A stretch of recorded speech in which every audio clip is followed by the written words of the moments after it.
Hello students, I am Manisha and today I am going to explain chapter 5th of history, the Sangam age. The Sangam age. Age means Yug. Sangam. The word Sangam means a group of people or an association. This age is refers to a gathering of poets who flourished in 3 different periods in various parts of South India. In this age, there is a fast development of literary works called Sangam literature in southern India. In inscription of Ashoka, we find the reference of Tamil kingdom. Now, the word Sangam means gathering और association. संगम का मतलब है gathering, इकट्ठा होना. किस चीज का इकट्ठा होना? यहाँ पर व्यक्तियों का इकट्ठा होना. और हम जब गंगा, यमुना और सरस्वती जहाँ पर मिलती हैं उस जगह को क्या कहते हैं? संगम. लेकिन यहाँ जो वर्ड है, जो चैप्टर हम पढ़ रहे हैं, द संगम एज, यहाँ पर संगम का मतलब है व्यक्तियों का इकट्ठा होना. और कि कौन से व्यक्ति थे? पोएट्स एंड स्कॉलर्स, कवि और विद्वान. कहाँ पर इकट्ठा हुए? मदुरई में. किस लिए इकट्ठा हुए? लिटरेरी वर्क, साहित्यिक कार्य करने के लिए. Many of these works have not survived. इन्होंने जो भी कार्य किया साहित्य का, वो अब नहीं बचा है. मैनी माने उसमें से बहुत कुछ अब नहीं बचा. But whatever have survived, लेकिन जो भी कुछ बचा, is known as Sangam literature. उसे संगम साहित्य के नाम से जाना जाता है. कवि और पोएट इकट्ठा हुए कहाँ पर? मदुरई में. किसके लिए? लिटरेरी वर्क के लिए. और जो भी काम इन्होंने साहित्यिक काम किया, क्योंकि बहुत समय पहले किया था, तो वो क्या हुआ? सर्वाइव्ड नहीं हो पाया, बच नहीं पाया. उसे हम बचा के नहीं रख पाए. लेकिन जो कुछ भी बचा उसे हम संगम लिटरेचर के नाम से जानते हैं. Scholars are not unanimous in fixing the date of the Sangam age. Sangam age कब से कब तक था? यूनानिमस माने एक मत, एक राय नहीं है. किसकी? विद्वानों की. विद्वान इस बात को नहीं बता पाते कि ये एज कब से कब तक थी. के.एल. नीलकांता शास्त्री के अनुसार, ये कौन थे? नीलकांता शास्त्री भारतीय इतिहासकार जो दक्षिण भारतीय साहित्य पर लिखते हैं. ये बताते हैं कि 3री और 4थी शताब्दी क्रिश्चियन एरा ही इस संगम एज का डेट है. संगम एज की डेट क्या है? क्रिश्चियन एरा 3री और 4थी शताब्दी को बताते. और जो दूसरे इतिहासकार हैं, सम अदर हिस्टोरियंस, वो कहते हैं कि ये 3री शताब्दी के बाद का है. The language of this literature is excellent and well developed. It flourished in the beginning of Christian era. The age of this literature was fixed between 100 CE to 250 CE.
The seat of the first Sangam was located at Old Madurai.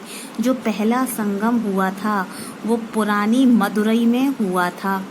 The sage, जो साधु थे जिनका नाम था अगस्त्यर, was its founder president. वो इसके संस्थापक थे. और ये हुआ क्यों था? क्लासिक वर्क्स लाइक अकत्यम पेरिपेडल और other are ascribed to the first Sangam. Ascribed means कारण। कारण क्या था फर्स्ट संगम का? अकत्यम और पेरिपेडल। ये क्लासिक वर्क थे। क्लासिक वर्क कैसे होता है? उदाहरण देखिए, महाभारत और रामायण हमारे क्लासिक वर्क हैं। और होमर के 2 महाकाव्य इलियड और ओडिसी। सबने कहानी पढ़ी होगी ट्रॉय की, जिसमें लकड़ी का घोड़ा आया था, जिसके अंदर बहुत सारे सिपाही भर करके आए थे और उन्होंने ट्रॉय पर हमला किया था। वो जो महाकाव्य था इलियड और ओडिसी, उसे क्लासिक कहते हैं, जैसे हमारे यहाँ रामायण और महाभारत को कहा जाता है। उसी तरीके से अकत्यम और पेरिपेडल 2 महाकाव्यों की रचना हुई थी। इसी कारण से पहला संगम हुआ था। When the city old Madurai got submerged, जब शहर जो पुरानी मदुरई थी submerged पानी में बह गया, into the sea समुद्र के पानी में बह गया। Second Sangam was founded by Agastya, जो पहले संस्थापक थे अगस्त्य, उन्होंने ही दूसरे संगम की भी फाउंडेड माने स्थापना की। कहाँ पर? एट कपातपुरम, कपातपुरम में। The earliest Tamil grammar Tolkappiyam written by Tolkappiyar. Tamil grammar, grammar व्याकरण, व्याकरण कौन सी है? तोलाकप्पियम। किसने लिखी? तोलाकप्पियर ने। और जो दूसरे काम थे are attributed to this period, इसी काल में हुए थे। When the city was also swept, जब ये शहर बह गया, बाय द सी समुद्र के द्वारा, तीसरा संगम इस्टेब्लिश किया गया, जो आज प्रेजेंट में मदुरई में है। Tiruvallur, author of Tirukkural. तिरुवल्लूर जो लेखक थे, ऑथर माने लेखक, किसके लेखक? तिरुकुराल के। Was a contemporary of the third Sangam, वो तीसरे जो संगम हुआ था उसी काल के थे, उसी काल के समकालीन। कंटेम्प्ररी, समकालीन। He furnished a list of 49 members for this Sangam, उन्होंने इस संगम के लिए 49 मेंबर्स की लिस्ट को फाइनल किया। त्रिकुराल द अदर नोटेबल वर्क, त्रिकुराल के अलावा जो दूसरे काम हुए थे इस पीरियड में वो थे शिलापादिकीकरम, मोहनी मेकलई, जीविका चिंतामणि और दूसरे। They focus on the history of the Tamil people and their culture during this period, उन्होंने किस पर फोकस किया? तमिल पीपल पर और उनके साहित्य पर। Sources of the Sangam age, Sangam age के क्या क्या सोर्स हैं, ये हमें कहाँ से पता चलता है कि Sangam age. What are the sources of Sangam age? Archaeological sources, inscriptions and megaliths. First is Tirukkural. Tirukkural क्या चीज है? Collection of 1330 Tamil couplets. Couplets दोहे जो कबीर के होते हैं। हिंदी में जो हम दोहे पढ़ते हैं कबीर दास की, सूरदास के, रहीम के, ये जो दोहे होते हैं इन्हें हम कपलेट्स कहते हैं। रिटिन बाय द पोएट त्रिवल्लूर, त्रिवल्लूर के द्वारा लिखे गए तमिल में दोहे हैं और कितने हैं? 1330। इट हैज 133 चैप्टर्स, इसमें कितने चैप्टर्स हैं? 133 and each chapter has 10 couplets belonging to specific subject. 133 chapters divided in 3 sections.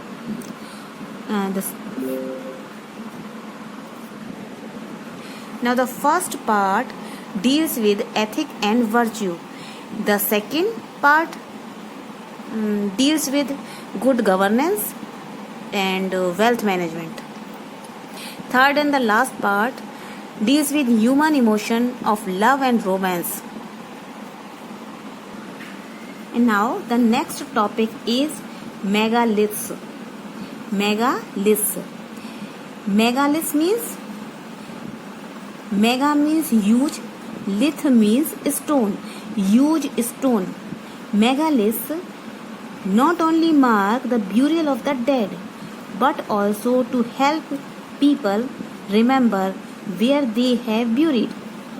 In the 19th century, a large number of megaliths burial sites were excavated.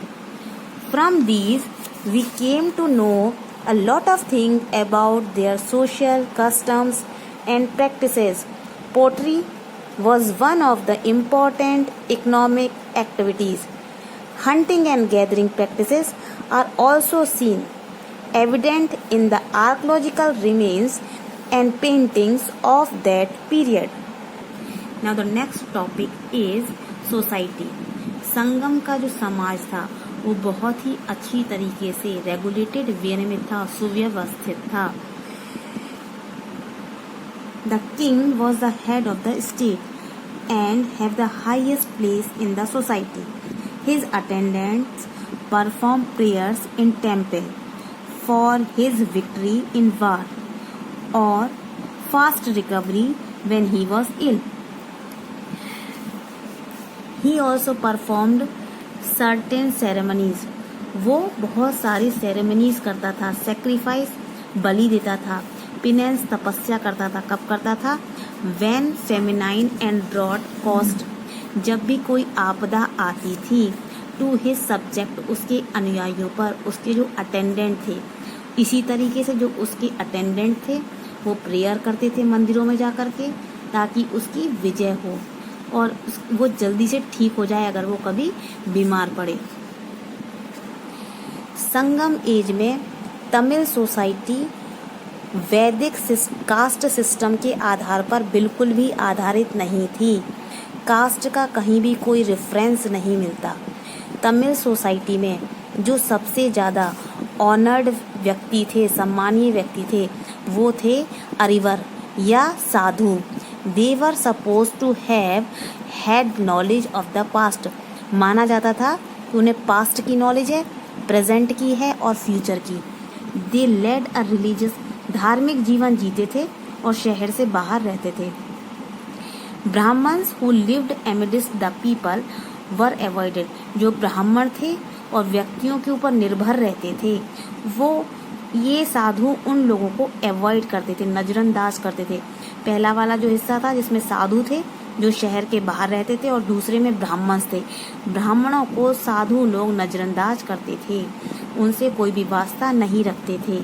इसके बाद आते हैं पीजेंट्स, किसान, और उन्हें उलावर कहा जाता है. और ये जो किसान हैं वो एक अलग क्लास का निर्माण करते हैं, एरिस्टोक्रेसी, उच्च वर्ग का, जिसे कहा जाता है Vellalar. The lords of the floods, floods माने बाढ़, बाढ़ के मालिक. Even now the Vellalars are held in high esteem in the Tamil country. जो वेल्लार्स लोग हैं उनका हाई एस्टीम, ऊंचा रहन सहन है. कहाँ पर? तमिल कंट्री में. The next social division was the Iyer. जो सेकंड सोशल डिवीजन है, जो दूसरा सामाजिक विभाजन है, वो है अय्यार का. एंड वेलुवराज, दे वर द हंटर्स. ये कौन होते हैं? शिकारी. एंड द शेपर्ड्स, और भेड़ बकरियां रखने वाले. Below them were the artisans. इसके बाद नंबर आता है आर्टिसंस का, कुम्हारों का.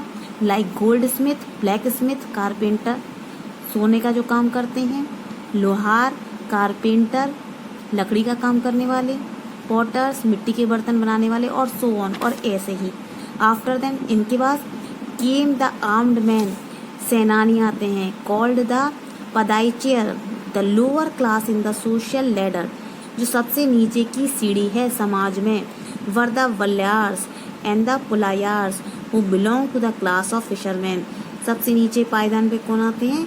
मछली पकड़ने वाले. स्कैवेंजर्स, स्कैवेंजर्स कौन होते हैं? जैसे कि बाज, झपट्टा मार करके खाने वाले. This social system undoubtedly proves. ये जो सोशल सिस्टम है ये बिना किसी संदेह के क्या प्रूव करता है? The fact that the Tamil had their own class division, कि तमिल का अपना क्लास डिवीजन था. The Tolkappiyam also mention the 8 forms of marriage. Tolkappiyam ने 8 प्रकार की शादी के रूप प्रस्तुत किए हैं. विच वर डिक्लेयर्ड, वो क्या डिक्लेयर कर रहे हैं? Part of Aryan code. की शादी क्या है? आर्यन कोड का हिस्सा है. इन द अर्लीस्ट धर्मशास्त्र, जो पहले के धर्मशास्त्र हैं, वो क्या कह रहे हैं? मैरिएज एज अ सैक्रामेंट, सैक्रामेंट संस्कार है.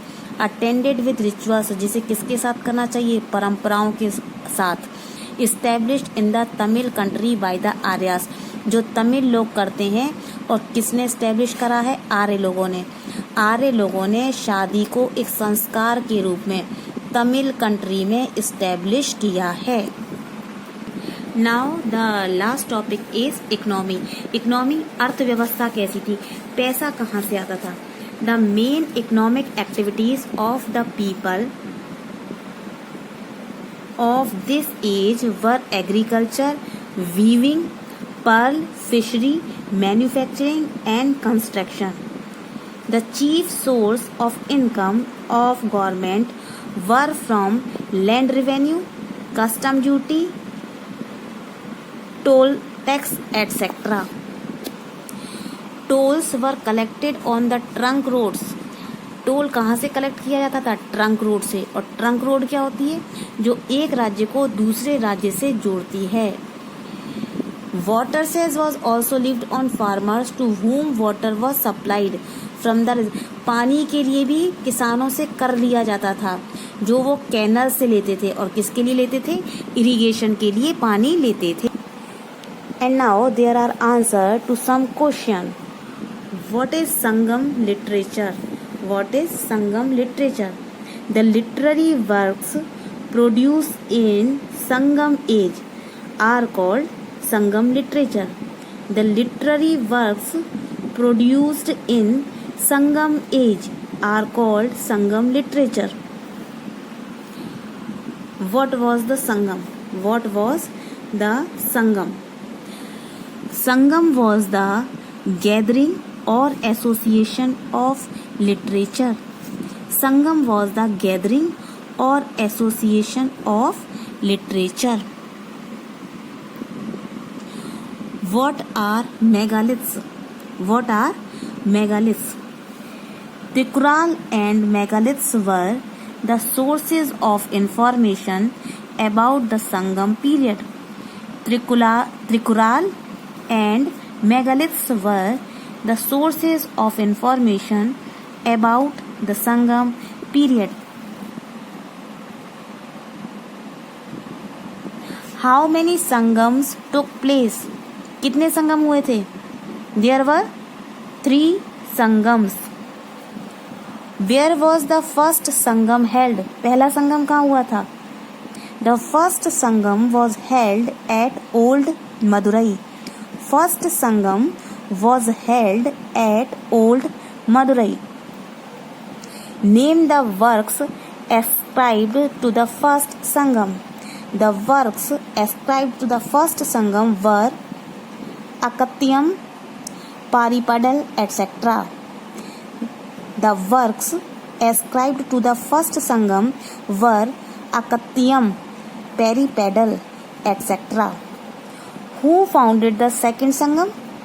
The second Sangam was founded by Agasthyar at Kapattapuram. The second Sangam was founded by Agasthyar at Kapattapuram. Name the most important poet of the third Sangam. Most important poet? Trivallur. Trivallur was the most important poet of the third Sangam. Hope you could understand the chapter well. Thank you.